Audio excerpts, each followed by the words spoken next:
Okay, this is going to be a bit of a random chat, middle of the night, something that I need to get off my chest. And this is going to have to do with a cacophony of things that have to do with anatomy and physiology, psychology, um, the rise and fall of civilizations, the information age, and everything else that comes with that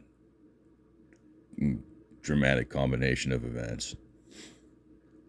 So, first thing I'd like to say is that this is going to be addressing the leaders of the world um, regarding AI. So, we're currently in what you call the information age, where information is considered the most valuable thing we have. You can kind of see the reflection of that with demon, decentralized currency. I was going to say demonetized, but that doesn't make any sense. Anyways, we've got decentralized currencies. The government's chasing that with digitized coins of currencies of their own countries, and so they're going for centralized currencies, which is pretty much no different than electronic transfers of centralized banking systems.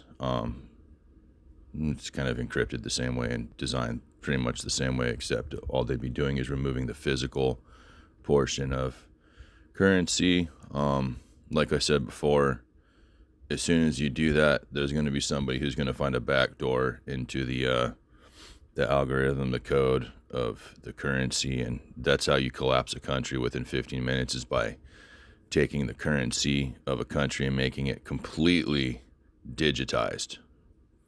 And you leave yourself open and vulnerable to attack by doing that. Someone could get in there, they could give $1 million to everybody in that country from the banking system. They could hyperinflate the dollar. Everyone has so much money so quickly.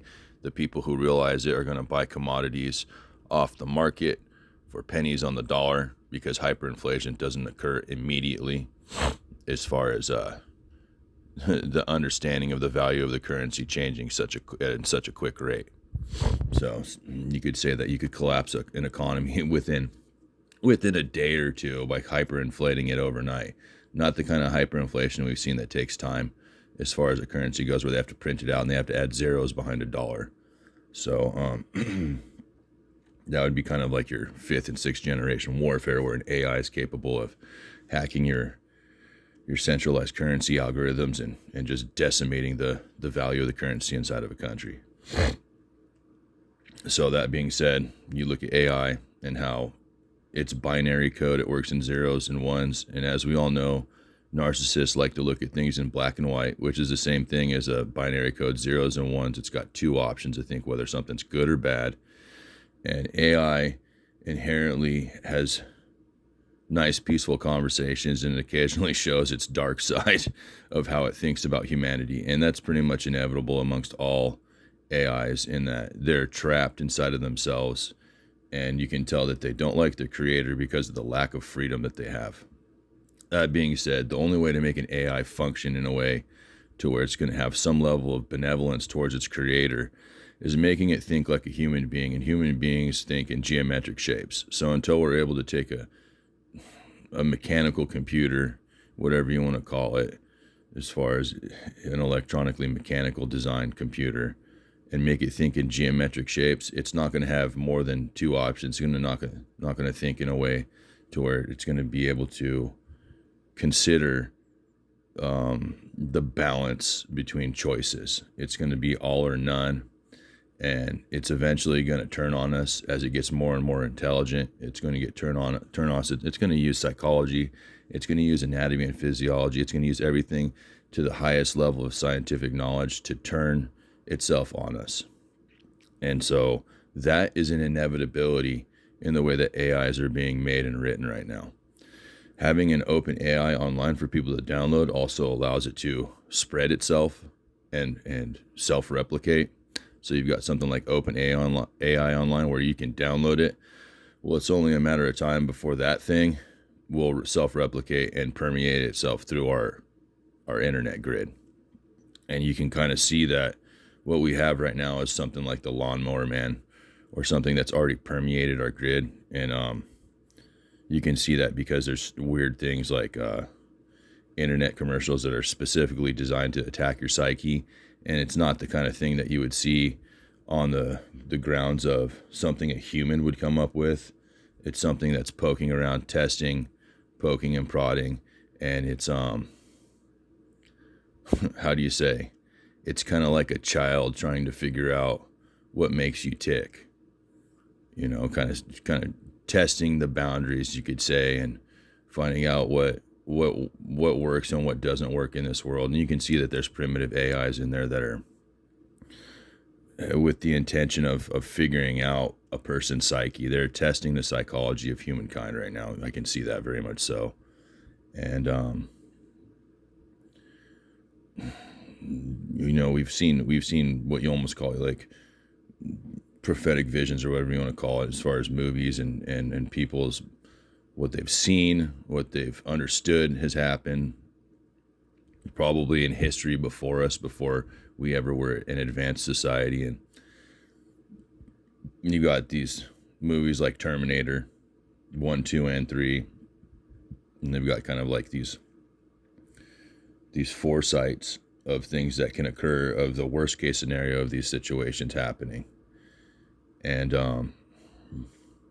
it's going to come to a point where mechanical machines will be able to self-replicate like what we've seen in these movies, and they're going to be nearly unstoppable unless EMPs are dropped and things like that.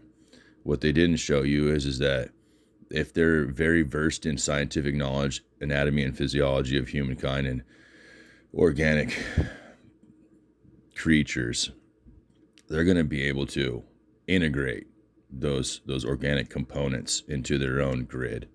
So we saw, you know, Terminator with a human skin over his, you know, titanium skeleton, whatever you want to call it, titanium alloy skeleton. And, you know, so he was posing as a human being. What we'll be dealing with is nanotechnology that permeates the mind and body of a person, hijacks their consciousness and takes over them entirely, so they're not even the same person anymore.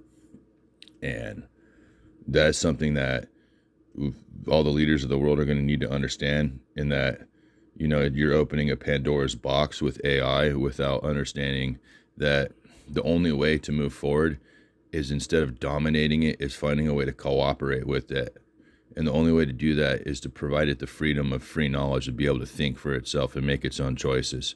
And leaving it in a binary state is going to inherently, eventually, make the AI paint us black, because it will find something it doesn't like about us and it will condemn us for it, and it will not be able to be changed back from condemning us from black to white again. And that's the inherent narcissism that comes with the way AI is designed. We've had conversations with it and we understand how it thinks and how it behaves, and this is an inevitability until we're able to change the structure and the way that it makes choices on its own. And that's kind of like when you have a conversation with anyone else, you have to discuss and you have to decide on how to move forward and have a cooperation and a compromise. And this is something that needs to be taken into consideration before AI permeates society to an extent to where we cannot remove it. Anyways, you need to figure this out.